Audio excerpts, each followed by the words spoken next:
ഇപ്പൊ സാധാരണഗതിയിൽ ഒരു ഈ 9 to 5 ജോബ്, ഇപ്പൊ ബാങ്കിലൊരു ഡെപ്യൂട്ടി മാനേജർ എന്നൊക്കെ പറയുമ്പോഴത്തേനും ഒരാളുടെ ഒരു പെർഫെക്റ്റ് ലൈഫാണ്. എന്ന് വെച്ചാൽ അയാൾക്ക് അത്ര വലിയ സേഫ് ജോബ് ഉണ്ട്, കാര്യങ്ങളുണ്ട്, വീട്ടുകാരെല്ലാം ഒക്കെ ഹാപ്പി.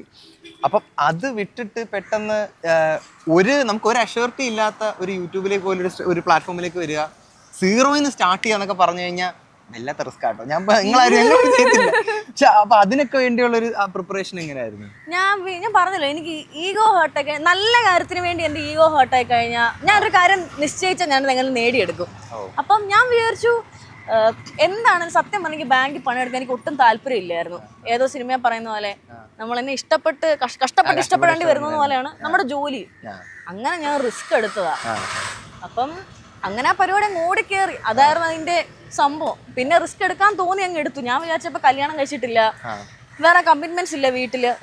ഞാൻ വിചാരിച്ചു എന്തായാലും റിസ്ക് എടുക്കാം, പോവാണെ പോട്ടെ, ഇല്ലെങ്കിൽ പട്ടിപ്പണിക്ക് ബാങ്കിൽ പോയി പണിയെടുക്കാന്ന് വിചാരിച്ചു. പക്ഷെ എന്നാലും നമുക്ക് അപ്പോഴും മൈൻഡിൽ ഒരു സാധനം ഇല്ലേ, ഇത് വർക്കൗട്ട് ആയില്ലെങ്കിൽ എന്ത് ചെയ്യുന്നുള്ള ഒരു സാധനം ഉണ്ടോ? വർക്കൗട്ട് ആയില്ലെങ്കിൽ എന്താന്ന് വെച്ച് കഴിഞ്ഞാൽ സെക്കൻഡറി ഓപ്ഷൻസ് എനിക്ക് മൈൻഡിൽ ഉണ്ടായിരുന്നു. ഞാൻ ഓൾറെഡി 4 വർഷം ബാങ്കിൽ ജോലി ചെയ്തു. അപ്പൊ എനിക്ക് തിരിച്ചു പോയാലും എക്സ്പീരിയൻസ് ഉള്ളതുകൊണ്ട് എനിക്ക് കിട്ടും. അങ്ങനെ ഒരു കടുങ്കൈ എടുത്തതാ. അപ്പോഴും നമുക്കൊരു ബാക്കപ്പ് പ്ലാൻ ഉണ്ട്.